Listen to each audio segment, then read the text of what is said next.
পিহু রাগ করে বলল, তোমার যা খুশি করো, কিন্তু আমার ভাইয়ের বউকে তাড়াতাড়ি বাড়ি পাঠিয়ে দাও।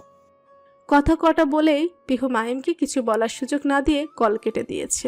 কল কেটে যাওয়ার মাহিম ফোনের দিকে তাকিয়ে হাসতে লাগলো। পাগল একটা। অনেকদিন পর সবাই একসাথে হয়েছে।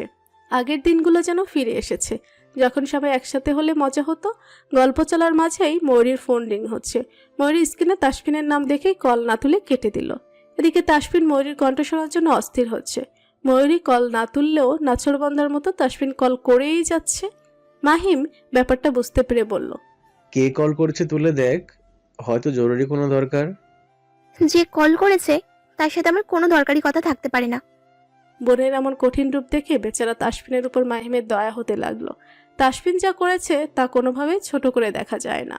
ওর অপরাধ এত সহজে ক্ষমাও করে দেওয়া যায় না। কিন্তু কেউ যদি তার অপরাধ বুঝতে পারে, তাহলে কি তাকে একটা সুযোগ দেওয়া উচিত না? ভুল থেকেই তো মানুষ শিক্ষা গ্রহণ করে।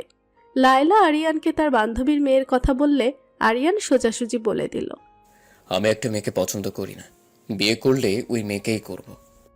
ছেলের পছন্দের উপর লায়লার কোনো সন্দেহ নেই। তার ছেলে কোনো হাই ক্লাস মেয়েকেই পছন্দ করেছে হয়তো। তিনি আনন্দিত হয়ে বললেন, এটা তো আরো ভালো। মেয়ের বাবা কি করে? জানি না, কিছু একটা করে হয়তো। আচ্ছা, কি করে তা জানতে হবে না, কিন্তু উনার নাম কি এটা তো জানিস? নামও জানি না। মেয়ের বাবাকে দেখে কি আমি ওনার মেয়েকে পছন্দ করেছি নাকি? কিন্তু জানিস না, তাহলে বিয়ের প্রস্তাব কিভাবে নিয়ে যাব? বিয়ের প্রস্তাব নিয়ে যাওয়ার কথা শুনে আরিয়ান মায়ের উপর আহ্লাদে গদগদ হয়ে বলল, হ্যাঁ, তুমি বিয়ের প্রস্তাব নিয়ে যাবে মাম? সত্যি? লায়লা আলতো করে ছেলের গালে আদরের চাপড় দিয়ে বলল, সত্যিই যাব? আমার ছেলের পছন্দ দেখতে হবে না? ও মম, আমি জানতাম তুমি আমার খুশি ছাড়া আর কিছু চাও না। একটাই তো ছেলে আমার, ছেলের খুশি চাইবো না তো কার খুশি চাইবো? এই মেয়ের বাসার ঠিকানা জেনে নিস। আমি আর তোর বাবা কাল পরশুই যাব। আরিয়ান ওভার এক্সাইটেড হয়ে মার সামনেই বলে বসলো। ঠিকানা মৌরিকে জিজ্ঞেস করলেই জেনে নেওয়া যাবে। কথাটা শুনে লায়লার কপাল কুঁচকে গেল। ময়ূরীকে জিজ্ঞেস করলে জানা যাবে মানে? ময়ূরী কিভাবে ঠিকানা জানবে? সন্ধিয়ান কণ্ঠে লায়লা জিজ্ঞেস করলো, মৌরি কিভাবে জানবে? এই মেয়ে কি মৌরির কিছু হয়? ফাইজা মৌরির বোন হয় মা, ওর ফুপুর মেয়ে। ছেলের কথা শুনে লায়লার মাথার উপর পুরো আকাশটাই ভেঙে যেন পড়ল। আরিয়ানকে ভয় পাইয়ে দিয়ে লায়লা আত্মচিৎকার করে উঠল। আরিয়ান কানে হাত চেপে বলল, মম, কি হয়েছে তোমার? লায়লা অগ্নিমূর্তি ধারণ করে ছেলের দিকে তেড়ে এসে বলল, কি বলিস? আবার বল, কাকে পছন্দ করেছিস? আরিয়ান কিছুটা তেতলিয়ে বলল, ফাইজা। তোর সাহস কি করে হয় আমার সামনে এ কথা বলার? আমার ছেলে হয়ে তুই কিভাবে পচা শামুকে পা কেটেছিস? আমি কোনোদিন এই মেয়ের সাথে তোর বিয়ে হতে দিব না। তুই এই মেয়েকে ভুলে যা, এটাই সব থেকে ভালো হবে। কারণ আমি বেঁচে থাকতে তুই মৌরির বোনকে বিয়ে করতে পারবি না। এক ছোট লোক কি কম পড়েছে? তুই বাড়িতে আরেকটা ছোট লোক আনার কথা ভাবছিস? মায়ের এমন প্রতিক্রিয়া দেখে আরিয়ান হতভম্ব। একটু আগেই তো বলছিল। আমার ছেলে সুখেই আমার কাছে সব কিছু। তাহলে ফাইজার কথা শুনে ছেলের সুখ উড়ে গিয়ে মায়ের জেদ কেন দেখা দিল? লায়লা চলে গেল। আরিয়ান বলল, হ্যাঁ, তুমি যাই বলো মম, বিয়ে আমি ফাইজাকেই করব। মাঝপথে হঠাৎ তাসফিনের গাড়ি নষ্ট হয়ে গেছে। এদিক থেকে মানুষজনও তেমন নেই। কারো কাছে যে সাহায্য চাইবে এমনটাও সম্ভব না। প্রচণ্ড বাতাসের সাথে ধুলোবালি উড়ে এসে চোখে মুখে ঢুকছে। আকাশের অবস্থা ভালো না, যে কোনো সময় বৃষ্টি শুরু হয়ে যাবে। তাসফিন ড্রাইভারকে কল করে অন্য একটা গাড়ি নিয়ে আসতে বলবে, কিন্তু ড্রাইভার বেটাই তো কল তুলছে না। কে জানে ফোন রেখে গিয়ে কোথায় কি করছে। তাসফিন বিরক্ত হচ্ছে। গাড়ি সম্পর্কে যথেষ্ট জ্ঞান থাকলেও সেই জ্ঞান কাজে লাগানোর উপায় নেই। গ্যারেজে না নিয়ে গেলে এটাকে সারানো যাবে না। এখান থেকে হেঁটে ফেরাও সম্ভব না। বাধ্য হয়ে তাসফিন অপ্রিয় একটা নাম্বারে কল করলো। রিং হচ্ছে। আবহাওয়া খারাপ দেখে আরিয়ান বাড়ি ফিরে এসেছে। ঝড় বৃষ্টির মধ্যে আটকা পড়লে বাড়ি ফিরতে অনেক দেরি হয়ে যাবে। গাড়ির চাবি আঙুলে নিয়ে ঘোরাতে ঘোরাতে আরিয়ান ভেতরে ঢুকছে। তখনই ফোন রিং হলে পকেট থেকে ফোন বের করে দেখলে বুড়ো কুচকে উঠল। জঙ্গলিটা আমাকে কল করছে? সূর্য আজ কোন দিক দিয়ে অস্ত গেছে? আরিয়ান কল তুলল না। এদিকে বৃষ্টি শুরু হয়ে যাওয়ায় তাসফিনকে গাড়ির ভেতরে এসে বসতে হয়েছে। তাসফিন জানে আরিয়ান সহজে তার কল তুলবে না। দ্বিতীয়বার কল হলে আরিয়ান রিসিভ করে বলল, আপনি ভুল সময়ে ভুল মানুষকে কল দিয়ে ফেলেছেন, তাই কিছুক্ষণের মধ্যে সংযোগ বিচ্ছিন্ন হবে। আমার তোর সাহায্য লাগবে। সাহায্য? আরিয়ান কল কাটল না, টেনে টেনে বলল, সাহায্য, হেল্প। হুম, কিন্তু আমি কেন তোকে সাহায্য করব? তোর নিজের স্বার্থেই করবি। আমার স্বার্থ? আমার নিজের স্বার্থ থাকলেও তো তোকে সাহায্য করব না। কল রাখ। ফাইজাকে বিয়ে করতে চাস তো? আরিয়ানের এই একটাই দুর্বলতা। প্রসঙ্গ যখন ফাইজাকে নিয়ে, তখন আরিয়ান শত্রুর সাথে আপোষ করতেও রাজি আছে। এমনিতেই মা তার আর ফাইজার বিয়ের বিরুদ্ধে। তাসফিনকেও খেপিয়ে লাভ নেই।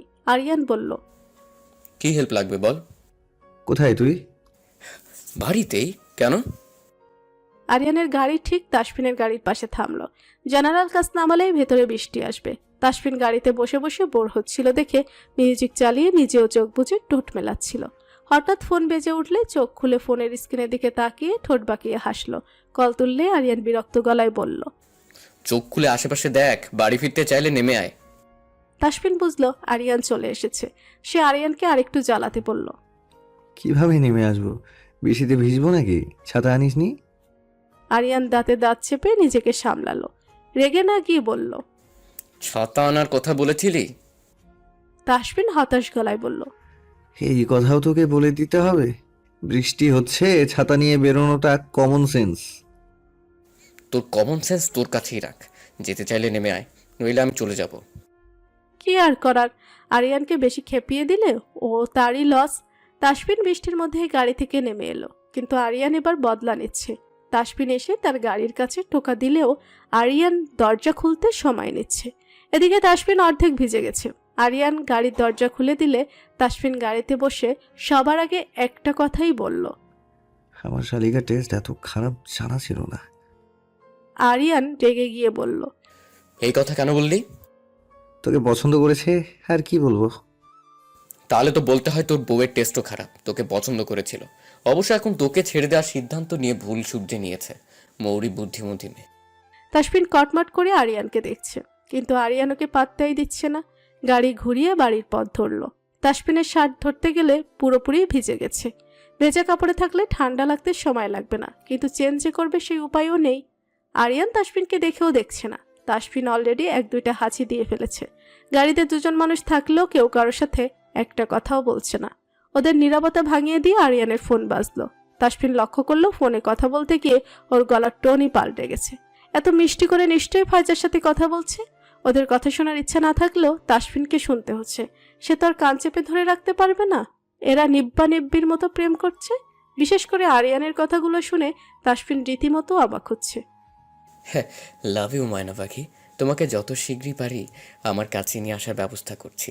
তুমি জানো না সারাটা দিন আমি তোমাকে কত মিস করেছি। ওপাশ থেকে ফাইজার কথা তাসফিন শুনতে পারল না, কিন্তু আরিয়ানের হাসি কান পর্যন্ত ঠেকলো, এটা দেখতে পেল। মিসু টু শোনা। তাসফিন আর শুনতে পাচ্ছে না। এ পর্যায়ে কানে হাত চেপে তাসফিন বলে উঠল, আস্তাগফিরুল্লাহ, তওবা, নাউজুবিল্লাহ। আমার কান দুটোই অপবিত্র হয়ে গেল। বাবু সোনা কলেজা পাখি টাখি কিছুই বাদ রাখলো না পাপির দলেরা। এবার কি বড় ভাইয়ের সামনে উম্মা চুম্মাও দেয়া শুরু করবি? কিছু তো শরম রাখ। তাসফিনের কণ্ঠ শুনে ফাইজার সাথে সাথে কল কেটে দিয়েছে। কথাও শেষ করতে পারল না। আরিয়ান রাগে চোখে তাসফিনের দিকে দেখলো। তাসফিন এখনো ওভার অ্যাক্টিং করে যাচ্ছে। আজকালের ছেলে মেয়েগুলো লজ্জা শরম বলতে যদি কিছু থাকতো। বিয়ের আগে এত দূর, বিয়ের পরে বলা বা করার জন্য কিছু বাকি রেখেছিস? তোর নাটক দেখার জন্য এখানে কোনো দর্শক নেই, তাই ফালতু ওভার অ্যাক্টিং না করে চুপচাপ বসে থাক। আরিয়ান গাড়ি চালানোতে মন দিয়েছে। তাসফিন মুখ ভোতা করে বসে আছে। ওরই কি মিস করছে? এরা তার সাথে এমন লুতুপুতু প্রেম করলো যে তারও বউয়ের কথা মনে পড়ে গেল। কিন্তু ময়ূরী তার কল তুলে না, কথা বলার সুযোগ নেই। গাড়ি ঘোড়া। সামনের রাস্তার দিকে তাকিয়ে আরিয়ান কপাল কুঁচকে জিজ্ঞেস করলো, কি? গাড়ি ঘোড়াতে বলেছি। কেন? তোর ভাবির সাথে দেখা করতে যাব। বউকে মিস করছি। আমাকে দেখিয়ে শেখিয়ে আরও প্রেম কর। গাড়ি ঘোড়া এখন। আরিয়ান নিচের ঠোঁট কামড়ে ধরে কতক্ষণ তাসফিনকে দেখলো, তারপর কিছু না বলে গাড়ি ঘুরিয়ে নিল। শূন্য রাস্তায় সর্বোচ্চ স্পিড তুলে মরিদের বাড়ির উদ্দেশ্যে ছুটলো। তাসফিন ভাবেনি আরিয়ান তার কথা শুনবে। বউকে এত মিস করিস, তাহলে ওর সাথে সবকিছু ঠিক করে নিচ্ছিস না কেন?